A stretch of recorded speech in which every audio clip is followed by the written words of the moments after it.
Avant de commencer, on va faire un mot de prière. Eh bien, Seigneur, combien on veut te louer pour ce temps, pour tous ces beaux chants aussi qu'on peut chanter, Seigneur, en toute liberté. Et Seigneur, qui démontre notre état d'âme, Seigneur, envers toi, et qu'on veut faire monter des louanges en ton honneur, Seigneur mon Dieu. Et combien, Seigneur, c'est rafraîchissant de pouvoir chanter en ta présence, de pouvoir louer ton nom et de te célébrer de ce que tu as fait. Tu as fait de grandes choses, des choses merveilleuses, et que tu nous dis que si on les avait racontées, si on ne les aurait pas vues de nos propres yeux, on ne l'aurait pas cru. Et vraiment, Seigneur, tu as fait des grandes choses pour nous. Et tu nous as emmenés, tu nous as dirigés dans le royaume de ton Fils. Seigneur, combien tu es bon envers nous. Et combien je te demande, Seigneur, de me diriger ce matin, de me remplir de tes pensées.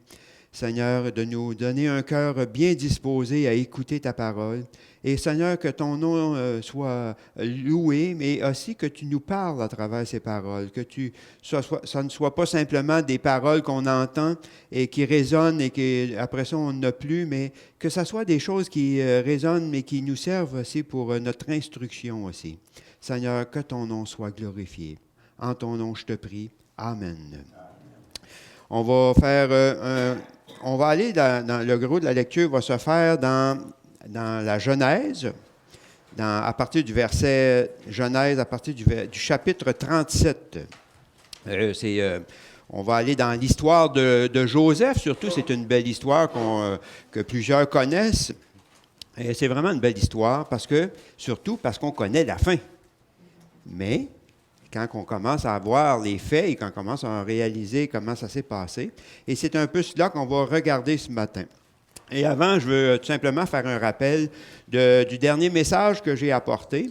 Le dernier message, c'était un des signes du retour de Jésus-Christ. En réalité, c'était le manque d'amour, mais surtout le fait que plusieurs vont être offensés. Et j'ai emmené des chapitres, j'ai emmené des passages pour expliquer que ceux qui étaient offensés, ce n'est pas ceux du dehors de l'Église, mais ce sont les gens dans l'Église. Et ce n'est pas simplement quelques-uns qui sont offensés, mais que ça dit que les signes avant que le Seigneur revienne, il va y en avoir beaucoup qui vont être offensés.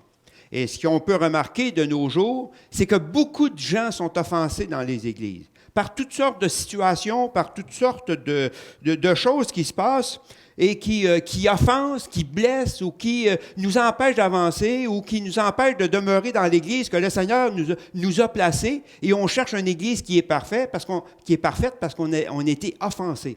Et en général, quand on est offensé dans une église, le Seigneur reprend les mêmes choses, il les emmène dans une autre église et on est offensé encore à la même place. Et il en vient que des gens, ils lâchent d'aller dans les églises ou ils cessent d'aller dans les églises parce qu'ils disent, en fin de compte, ce sont tous des offenseurs. La King James a dit, il y en a plusieurs qui succomberont, mais la King James et la Darby que j'ai emmenée, ils amenaient la traduction par offense, par des offenses, offensés. Pas simplement quelques-uns, mais plusieurs. Et quand on regarde un peu de plus près les Écritures, nous pouvons voir que les offensés, ce sont des gens dans les églises, des chrétiens dans les églises.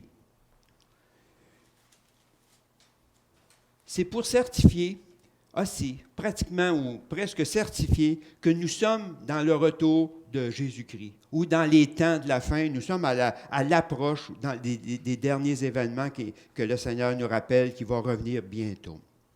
Parce que jamais auparavant, on a vu tant de chrétiens offensés, et jamais auparavant, on a vu tant de choses, des abominations aussi se passer. Hein? C'est un autre des signes qu'on voit dans les églises. Il y a toutes sortes de prophètes, de faux prophètes qui se disent Jésus-Christ, qui se disent le Fils de Dieu, qui se disent être la vérité. Et de plus en plus, avec les médias et la télévision, on entend des personnes qui se disent tout simplement, je suis Jésus, je suis le Christ, celui que vous attendez.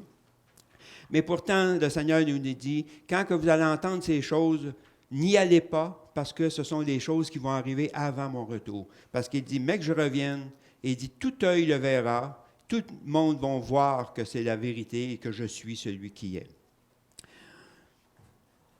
Aujourd'hui, beaucoup de chrétiens sont offensés. Et beaucoup de chrétiens sont offensés pour tout et pour rien. Hein?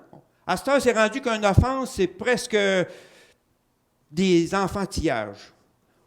Quand ma petite fille est venue me visiter la semaine passée à l'Élysée, puis on parlait un peu de l'intimidation dans les écoles. Hein, on connaît ça, l'intimidation. Tous ceux qui ont été dans une école ils ont été intimidés d'une manière ou d'une autre, soit par des plus grands, soit par une gang ou par toutes sortes de choses. Mais aujourd'hui, l'intimidation, là, c'est tellement rendu loin qu'ils ne sont plus capables vraiment de déterminer qu'est-ce que c'est que l'intimidation. À cette heure, il m'a regardé, ça m'a intimidé. Voyez-vous comment est-ce que c'est rendu? À cette heure, il était à côté de nous autres, puis il parlait fort, et il m'a intimidé. Voyez-vous? C'est rendu qu'aujourd'hui, là, à minute qu'il y a quelque chose une petite pacotille, là, on n'est plus capable vraiment de mettre des balises dans l'intimidation, ou on n'est plus capable vraiment de mettre des balises dans les offenses aussi. Hein? C'est rendu qu'on entend des chrétiens qui disent « Il m'a parlé fort » ou « J'ai été offensé ». J'ai été blessé, par toutes sortes de choses. Il ne m'a pas regardé, il ne m'a pas salué, il n'est pas venu me voir.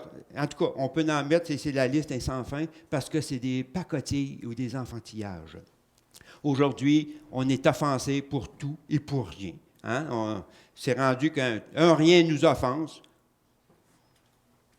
Mais ce matin, je veux regarder plus loin, pas pour ceux qui pensent qu'ils sont offensés et qui ne le sont pas, mais ceux qui sont vraiment offensés, ou qui ont vraiment une raison de l'être offensés. Ils ont eu des situations dans leur vie qui ont des bonnes raisons de dire, écoute, j'ai été offensé. Et c'est pour ceux-là qu'on va regarder, ceux qui ont vraiment une bonne raison d'être offensés et qui peut-être qui devraient, mais qui... En tout cas, on verra avec la suite de ce que je vais apporter. Le titre de ce matin, bien, c'est un rêve qui devient réalité. Si vous connaissez l'histoire de Joseph, on va lire l'histoire de Joseph et on va commencer dans Genèse à partir du verset 30. On va se lire de Genèse à partir du verset 30.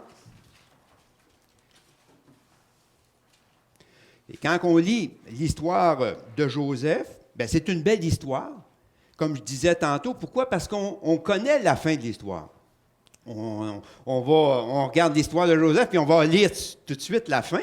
Hein, la fin de la Genèse a fini avec l'histoire de Joseph, que son père revient, et blablabla, et on voit que c'est une belle histoire. Joseph il est en poste près du Pharaon.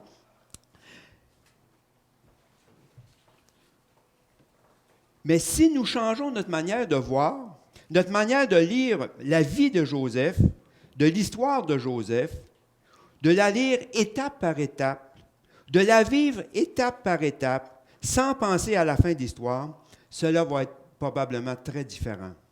Parce que là, si on se met dans la peau de Joseph, si nous nous mettons dans sa peau et de vivre avec lui quand nous lisons ces passages, au fur et à la mesure que les étapes se présentent,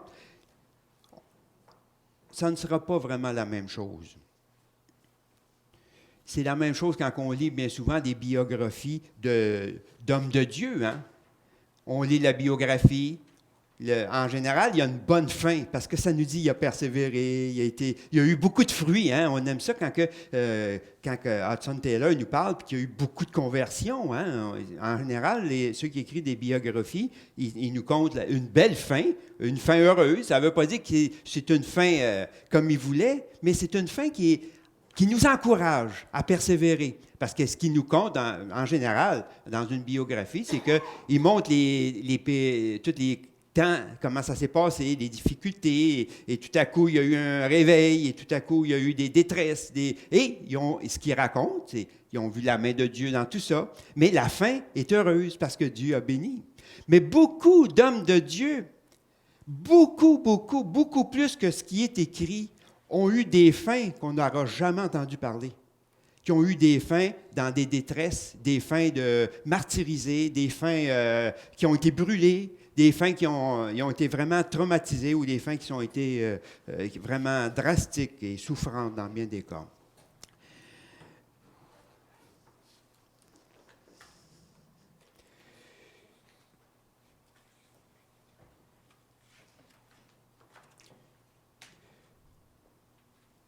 Le premier point que je voulais apporter dans cette étude, c'était « Le Seigneur a préparé les choses d'avance.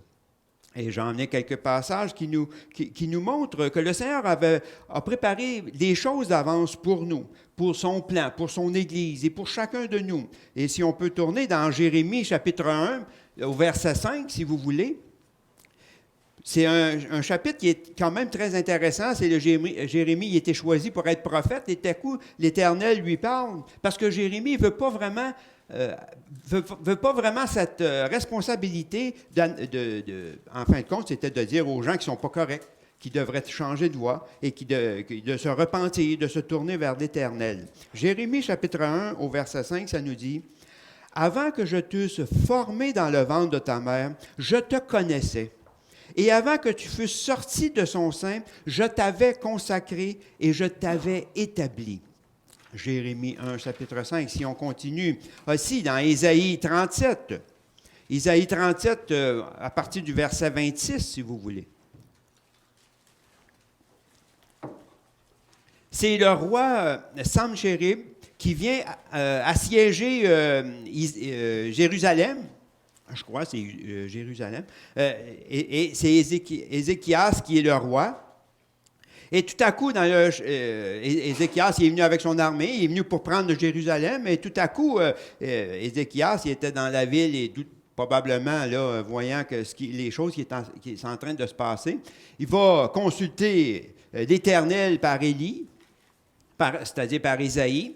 Et à partir du verset 37, chapitre 37 au verset 26, c'est l'Éternel qui parle. Il dit, « Eh bien, Samchérib, ne le sais-tu pas? Depuis longtemps, c'est moi qui ai préparé ces événements. Depuis un lointain passé, j'en ai formé le plan.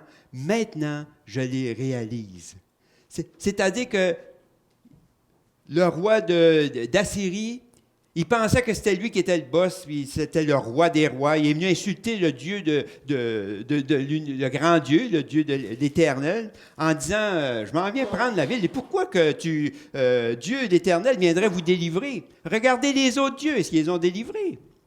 Et Ézéchias, il s'en va prier Dieu, et l'Éternel lui répond, regarde ce que c'est moi qui fais. Et tu penses que c'est toi qui es venu? Ben regarde, j'ai choisi, je t'ai préparé ça, je t'ai emmené là, puis je vais te retourner chez toi, parce que tu vas lever aucune arme, rien contre la ville de Jérusalem. Et l'histoire nous montre que ça s'est accompli, qu'il est retourné, il y a eu 150 000 morts qui sont morts dans son camp, il s'est retourné chez lui. Depuis longtemps que le Seigneur a dit qu'il a préparé ces choses. C'est moi qui les ai préparés, ces événements. Et depuis longtemps, j'en ai fait le plan. Maintenant, je les réalise. Et qu'est-ce qu'on peut dire de Isaïe 46, verset 10? L'Éternel qui parle à son peuple. J'annonce dès le commencement ce qui doit arriver, et longtemps d'avance ce qui n'est pas encore accompli. Et ensuite, dans Romains chapitre 9, au verset 23, ça nous dit, « Et s'il a voulu faire connaître la richesse de sa gloire envers des vases de miséricorde qu'il a d'avance préparés pour sa gloire. » Tout ce qui est écrit a été écrit d'avance pour nous. Romains 15, 4. Je n'ai pas besoin de vous faire un grand dessin. Je n'ai pas besoin de vous emmener toute la Bible pour vous expliquer que le Seigneur a préparé des choses d'avance. Que le Seigneur a préparé son Fils d'avance. Ça nous dit avant que la fondation du monde, avant qu'il avait préparé son Fils pour être crucifié à la croix, pour nous sauver. On voit tout au long de l'Écriture que le Seigneur a préparé des choses d'avance. Les prophètes annoncent d'avance beaucoup d'événements. On les lit, on les réalise. Le Seigneur il nous dit que bientôt il va revenir. Pourquoi? Parce qu'il a préparé des choses d'avance. Il sait exactement comment ça va se passer. Et c'est exactement la même chose pour nous. Le Seigneur a préparé des choses d'avance pour nous. Et on va commencer à lire dans l'histoire de Joseph, dans chapitre 37, Genèse, chapitre 37, de 1 à 10.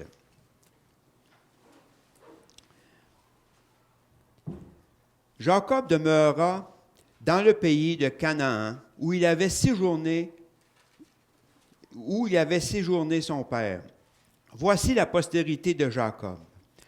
Joseph, âgé de 17 ans, faisait paître le troupeau avec ses frères. Ses enfants étaient auprès des fils de Bila et des fils de Zilpa, femme de son père. Et Joseph rapportait à leur père leurs mauvais propos.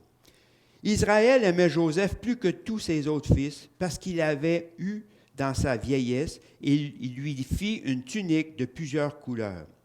Ses frères virent que leur père l'aimait plus que tous, et ils le prirent en haine. Ils ne pouvaient lui parler avec amitié. Joseph eut un songe, et il le raconta à ses frères, qui le haïrent encore davantage. Il leur dit, « Écoutez donc ce songe que j'ai eu. Nous étions alliés des gerbes au milieu des champs, et voici ma gerbe se leva et se tint debout, et vos gerbes l'entourèrent et se prosterna devant elle. Ses frères lui dirent, « Est-ce que tu régneras sur nous? Est-ce que tu nous gouverneras? » Et ils le haïrent encore davantage à cause de ses songes et à cause de ses paroles. Il eut encore un autre songe et il le raconta à ses frères. Il dit, « J'ai eu encore un songe, et voici le soleil, la lune et 11 étoiles se prosternaient devant moi. » Et ils le racontèrent à son père et ses frères. Son père le réprima et lui dit, « Que signifie ce songe que tu as eu? Faut-il que nous venions, moi, ta mère et tes frères, nous prosterner à terre devant toi? » La première chose qu'on voit dans ces faits, c'est qu'on voit que Joseph, c'est le 11e des fils d'Israël, de Jacob. Joseph, c'était un jeune, comment on pourrait dire donc? Le 11e fils d'une famille de 12. Ça nous dit qu'il rapportait tous les mauvais propos de ses frères. Hein? On peut imaginer un peu comment ça se passait dans l'histoire. Hein? On a une petite famille des fois de 3, 4, puis on a toujours un qui rapporte tout. Hein? Une espèce de petit, on pourrait dire un petit morveux, là, qu'à tous les fois qu'on fait un mauvais coup, là, il est là, puis il rapporte tout. Bien, c'était Joseph, c'était ça. À part de ça, c'était le préféré de son père, parce que Joseph, c'était le premier-né de la femme qu'il aimait le plus, c'était Rachel. Puis Rachel, quand que Joseph est allé pour chercher une femme, lui, il voulait avoir Rachel parce que ça nous dit qu'il l'aimait, il l'aima. Mais son beau-père, il était un peu plus rusé, il avait fait marier Léa, qu'il n'avait pas d'intention de marier Léa, mais il avait servi pour avoir Rachel, mais son beau-père, il avait envoyé Léa parce qu'il dit, ça se peut pas, c'est pas normal que ma plus vieille ne soit pas mariée puis que je marie la deuxième. Mais ça nous dit que Jacob aimait Rachel, et Joseph était le premier-né de sa femme qui s'appelait Rachel. Il était le préféré de Jacob. C'était un peu le fils qui était né dans la vieillesse de Jacob, hein? Un genre de, comment on pourrait dire, donc, on voit ça surtout avec les grands-parents, hein? Un petit préféré un peu un genre un bâton de vieillesse qu'on appelle, là, on est un petit peu plus proche un peu. Mais Jacob était le préféré de son père. Et les frères, voyant ça, c'est sûr que ça ne faisait pas vraiment un bon ménage. Ils l'ont appris à le mépriser, ils l'ont appris à le détester, parce que c'était celui qui rapportait tout, celui que son père écoutait, celui que son père aimait, et encore plus, son père, au point qu'il a fait faire un habit spécial exprès pour Joseph. Ça nous dit qu'il a fait un habit multicolore. Et qu'est-ce que c'est qu'un habit multicolore? C'est un habit de prince. On voit avec la fille de David, elle avait un habit multicolore qui était la même chose. Pourquoi? Parce que c'était un habit qui était plus pour des personnes riches, qui était pour démontrer qu'il y avait une particularité et qu'il était mis comme à part. Hein? Un peu à part, un petit peu au-dessus des autres. Joseph, c'était comme ça. Il avait été mis à part par son père, il était aimé, il était détesté de ses frères. Et tout à coup, Joseph, il y a eu 2 songes. Le premier, c'est les germes de blé qu'on a vu dans le verset 7. Les germes de blé, tout à coup, il dit, ma germe s'est élevée, et tous les germes, ils tournent alentour, puis il se prosternait devant la mienne. Et dans le deuxième songe, c'est encore plus clair. C'est assez évident. Il nomme pas des noms. Mais c'est assez évident qu'il veut dire quelque chose. Je vois la lune, le soleil et 11 étoiles. C'est une drôle de coïncidence qu'il y ait 11 étoiles qui se prosternent et qui l'adorent. Voyez-vous? Parce que c'est comme, quand on fait ça, c'est comme on reconnaît que c'est le chef, le roi, c'est celui qui domine sur nous. En plus d'être un petit tannant, haïssable, il y a eu des songes que l'Éternel lui a montrés, que lui a fait voir. Là, c'était mal en pire pour les frères. Hein? Ça nous dit qu'il les détestait encore plus.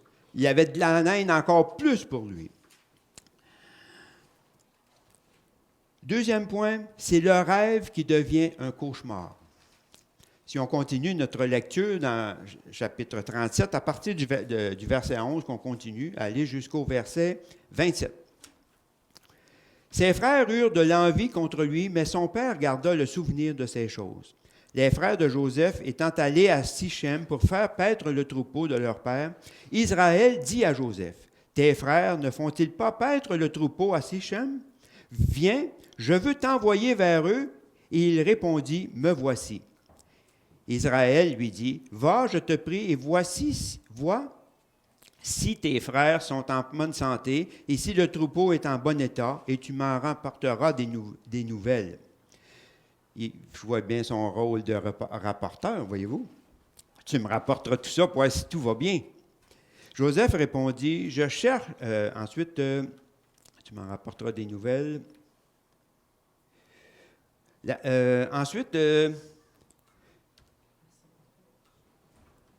Ensuite, à partir du verset 14, Israël lui dit, « Va, je te prie, et vois si tes frères sont en bonne santé, et si le troupeau est en bon état, et tu m'en rapporteras de bonnes nouvelles. » Et il l'envoya ainsi de la vallée d'Hébron, et Joseph alla à Sichem.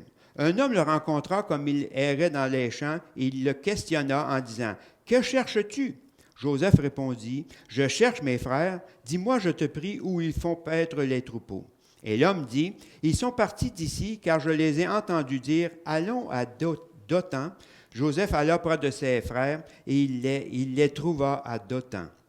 Et ils le virent de loin. Et avant qu'ils soient près d'eux, ils complotèrent de le faire mourir. Il se dit l'un à l'autre, « Voici le faiseur de songes qui arrive. Venez maintenant, tuons-le et jetons-le dans des citernes. Dans une citerne. Nous dirons qu'une bête féroce l'a dévoré et nous verrons ce que deviendra ses songes. » Ruben entendit cela et il le délivra de leurs mains. Et il dit, « Ne lui ôtez pas la vie. » Ruben leur dit, « Ne répandez point du sang, jetez-le dans cette citerne qui est au désert et ne mettez pas la main sur lui. » Il avait dessein de le délivrer de leurs mains pour le faire retourner vers son père. Lorsque Joseph fut arrivé auprès de ses frères, ils le dépouillèrent de sa tunique et de la tunique de plusieurs couleurs qu'il avait sur lui. Et ils le prirent et le jetèrent dans la citerne. Cette citerne était vide et il n'y avait point d'eau. Ils s'assirent ensuite pour manger. Ayant levé les yeux, ils virent une caravane d'Ismaélites venant de Galaad. Leurs chameaux étaient chargés d'aromates, de baume et de myrrhe qu'ils transportaient en Égypte. Alors Juda dit à ses frères, « Que gagnerons-nous à tuer notre frère et à charger son sang? Venez, vendons-le aux Ismaélites, et ils ne mettront pas la main sur lui. Et ne mettons pas la main sur lui, car il est notre frère, notre chair. » Et ses frères l'écoutèrent.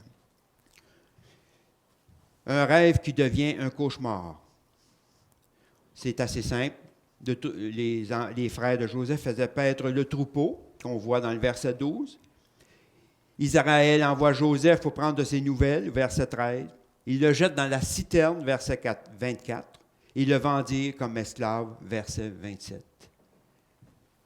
Le rêve qui devient un cauchemar.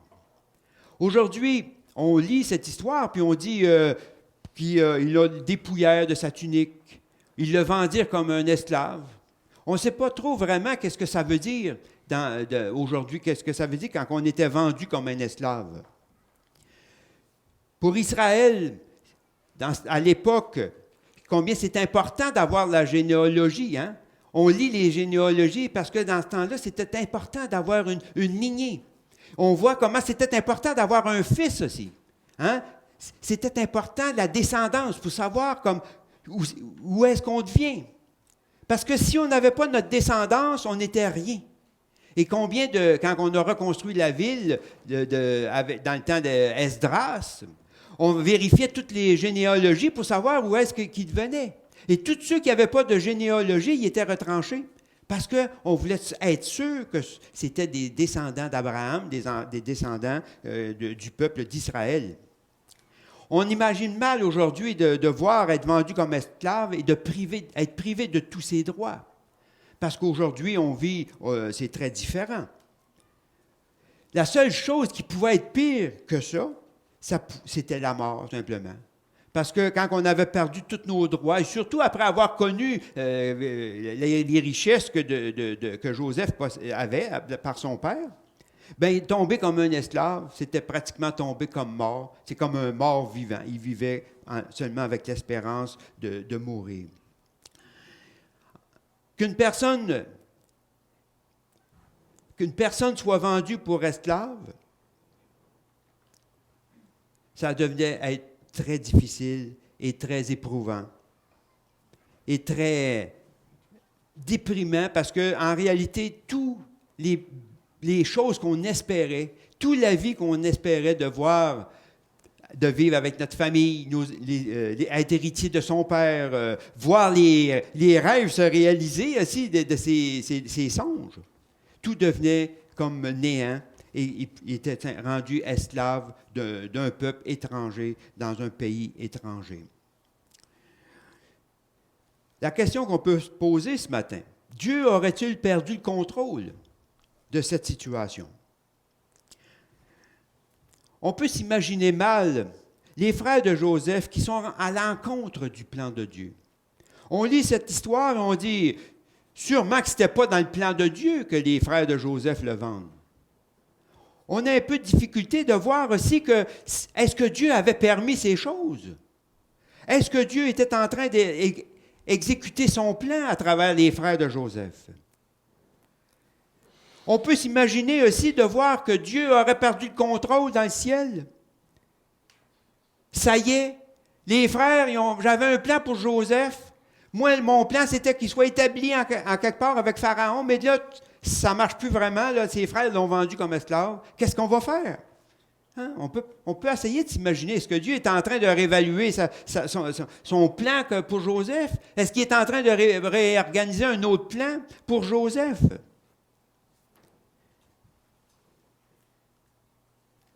Et on peut se poser la question aussi pour nous, est-ce que dans nos vies, Dieu aurait perdu le contrôle? Hein? Combien de fois on rouspète par les événements? Combien de fois on rouspète par toutes sortes de choses qui nous arrivent, qu'on est mécontent, qu'on est frustré, qu'on est découragé? Est-ce que Dieu aurait perdu le contrôle dans notre vie? Et combien on entend des frères et des sœurs tomber dans le même piège, et nous-mêmes aussi, se poser la question, est-ce que c'est vraiment dans le plan de Dieu? Est-ce que c'est vraiment ce que Dieu a préparé pour moi? On est venu à l'Église on avait tout chacun un rêve, d'une certaine manière. On n'a pas eu un songe comme Joseph qui était clair avec les épis, avec ce qui était pour se passer, la lune et les étoiles et le soleil. Mais quand on vient dans une Église, on a une image qui s'est ouverte devant nous. On voit quelque chose d'extraordinaire. Hein, quand on vient dans une église, moi je me rappelle quand je suis venu, je voyais enfin, j'ai trouvé la vérité. Enfin, le Seigneur m'a reconnu comme juste. Hein, ça, c'est-tu le fun? Hein? On arrive avec tout. Le Seigneur m'a reconnu comme juste dans son église, blablabla. Bla, bla, bla. Ça y est, il y a quelque chose, un grand plan pour moi. Combien on entend ça? Hein? Le Seigneur a préparé sûrement quelque chose de merveilleux pour nous autres. Il m'envoie dans son église. Je connais la vérité. J'ai sa Bible dans mes mains. Je suis avec des frères. Hey, c'est extraordinaire.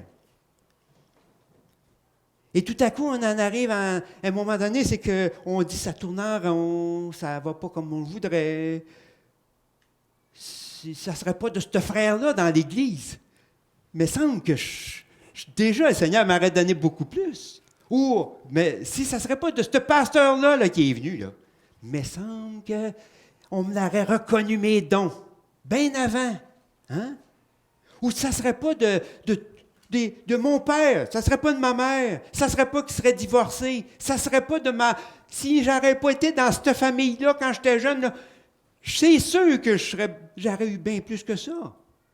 Hein? On est prêt à accuser tout le monde. Est-ce que Dieu aurait perdu le contrôle de nos vies? Pour Joseph, vendu comme esclave, l'arrière-plan pour lui, c'était ses frères. Hein? Joseph avait une belle famille, préférée de la famille, de son père, pas de ses frères. Mais il était comme un peu en autorité.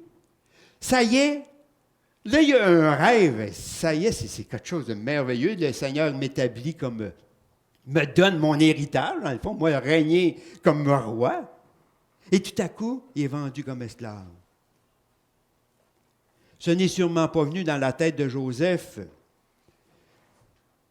dans la pensée de Joseph, que tout ce qui lui arrivait, c'était la manière que Dieu avait choisie pour former Joseph à une future autorité qui était pour lui donner.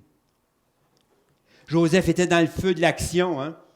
Se faire maltraiter par ses frères, vendu comme esclave, hein? Plus de droit. Là, c'est toutes sortes de pensées qui te reviennent à l'esprit, assis dans une caravane, là, en chameau, dans le désert pendant des jours.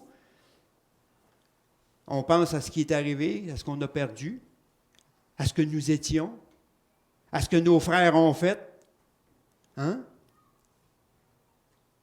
Je ne sais pas si Joseph serait dans notre église aujourd'hui, puis s'il arriverait toutes sortes de choses, il dirait « Attends que je vous poigne, vous autres, dans le coq des tours.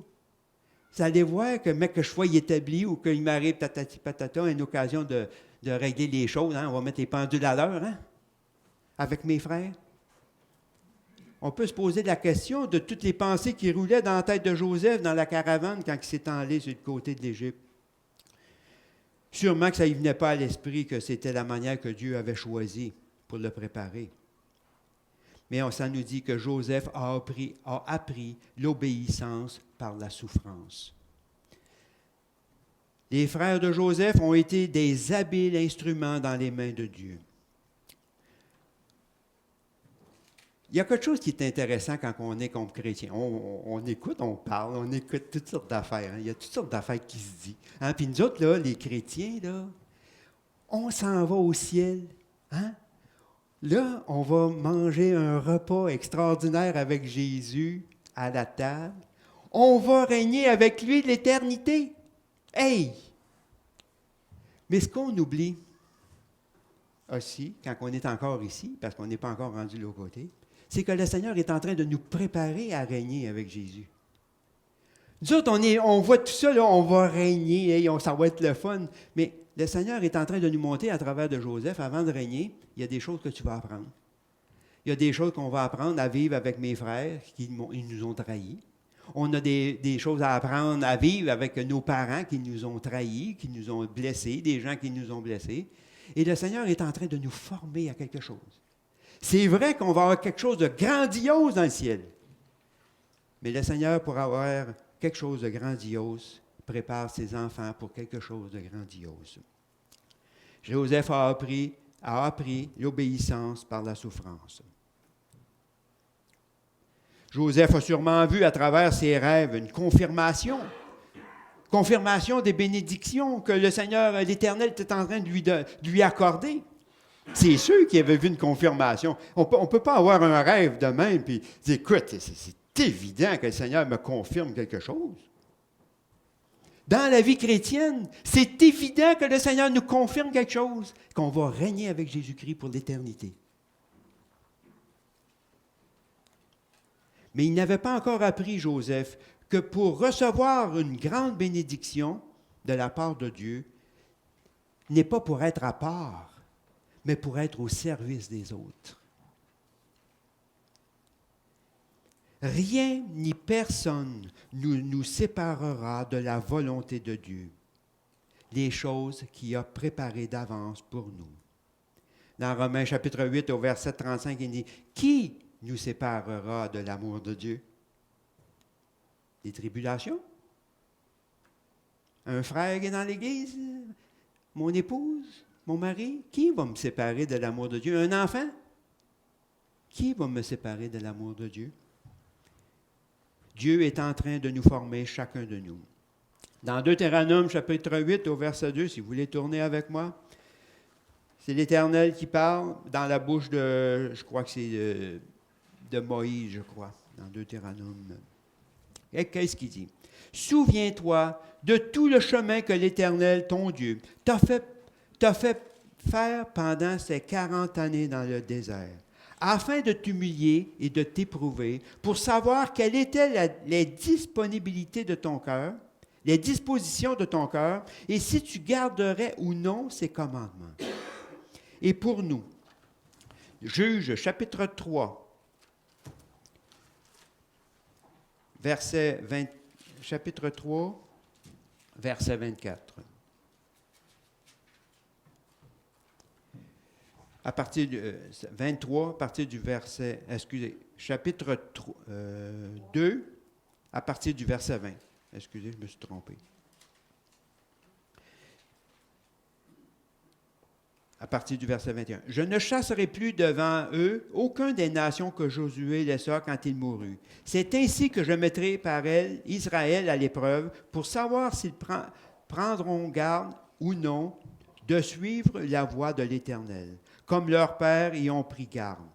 Et l'Éternel laissa en repos ces nations qu'il n'avait pas livrées entre les mains de Josué. Il ne se hâta point de les chasser. » Verset 3.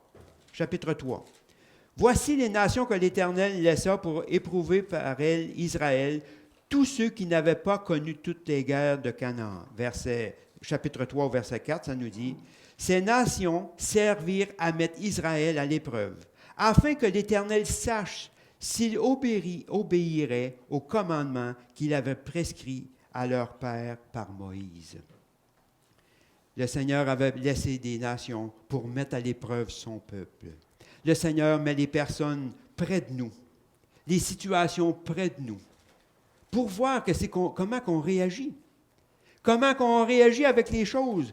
Est-ce qu'on est des gens blessés?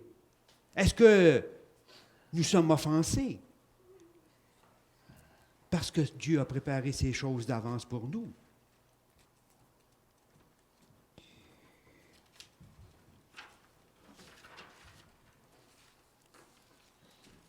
Il a choisi des instruments de choix pour nous façonner. Et souvent, dans des périodes de formation, on focus sur les circonstances plutôt que sur Dieu lui-même. Et pour résultat, que nous sommes découragés et avons besoin de blâmer quelqu'un. Nous oublions que Dieu a choisi minutieusement tous ceux qui sont près de nous. Ce sont des instruments de choix parfaitement habilités pour nous façonner. C'est assez intéressant. Hein? La personne qui a été choisie près de nous, elle est parfaitement habilitée pour nous façonner. Pas cet innocent-là qui est à côté de moi, là. Pas mon enfant qui est rebelle et qui ne veut pas me voir depuis des années. Pas mon père, ma mère qui m'ont fait ça, ou mon mari. Le Seigneur a choisi des instruments de choix qui sont préparés exprès pour nous façonner, comme pour tailler un diamant. Parfaitement habilités, comme pour tailler un diamant. Dieu a préparé ces choses pour nous et nous ne pouvons blâmer personne. En conclusion, tout se passe comme prévu selon le plan de Dieu. La fin de l'histoire, si on paraphrase, Pharaon, Joseph est allé en prison, il était vendu comme esclave à Potiphar pendant des années. Ensuite, il était jeté en prison parce qu'on l'avait accusé faussement d'avoir couché avec la femme de Potiphar. Au lieu de s'améliorer, ça empire la situation. Il pensait que, peut-être avec Potiphar, là, qui était installé comme, un peu comme le père sur toute sa fortune, ses biens, il était le chef. Là. Et tout à coup, encore une tuile, la femme de Potiphar l'accuse aussi de l'avoir violé. Il se retrouve en prison. Encore là, un espoir. Il explique des songes à deux prisonniers qui avaient été envoyés par le Pharaon. Hein, ça y est. Oublie pas mais que je t'ai dit songe, mais tu sois rétabli devant Pharaon, de lui dire que je suis là, que c'est moi qui ai expliqué les rêves. Oublié pendant encore 2 autres années. Et tout à coup, Pharaon a 2 songes lui aussi, et qui rétablit Joseph dans la place que l'Éternel avait préparée. C'est-à-dire on dit qu'il était comme le père de Pharaon, c'est-à-dire qu'il avait toute autorité sauf Pharaon et qu'il pouvait faire ce qu'il voulait dans la ville ou dans le pays. C'est une histoire qui est extraordinaire à lire. Et ça nous démontre l'obéissance de Joseph. Malgré toutes les pensées qu'il a dû y passer par la tête, Joseph, ça nous dit qu'il était fidèle et qu'il voulait rester fidèle à celui qui croyait, c'est-à-dire en l'Éternel. Dieu savait exactement ce que les frères de Joseph étaient pour faire. Et même avant que Joseph ait eu ses rêves, et encore avant que tous ces hommes soient nés, l'Éternel savait exactement ce qu'il était pour faire. Pourquoi? Parce que c'est lui-même qui l'avait préparé, ce plan, comme pour Jésus-Christ, le plan pour le Fils de Dieu. Et si nous allons plus loin dans l'histoire de Joseph, si nous lisons dans Genèse 45, Genèse, chapitre 45 au verset 5,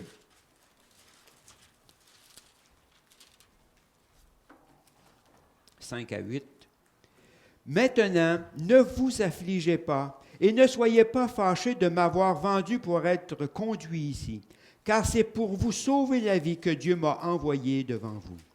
Voilà 2 ans que la famine est dans le pays, et pendant 5 années encore, il n'y aura ni labour ni moisson. Dieu m'a envoyé devant vous pour vous faire subsister dans le pays et pour vous faire vivre par une grande délivrance. Ce n'est donc pas vous qui m'avez envoyé ici, mais c'est Dieu. Il m'a établi père de Pharaon, maître de toute sa maison et gouverneur de tout le pays. Ce n'est donc pas vous qui m'avez envoyé ici, c'est Dieu. »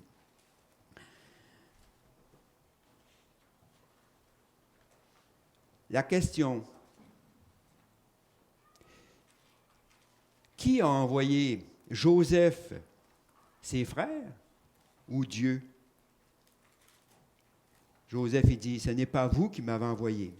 On voit qu'à travers la vie des étapes que la vie de Joseph, pour en arriver à voir que c'est Dieu qui l'avait envoyé, ce n'est sûrement pas arrivé d'un coup sec comme ça.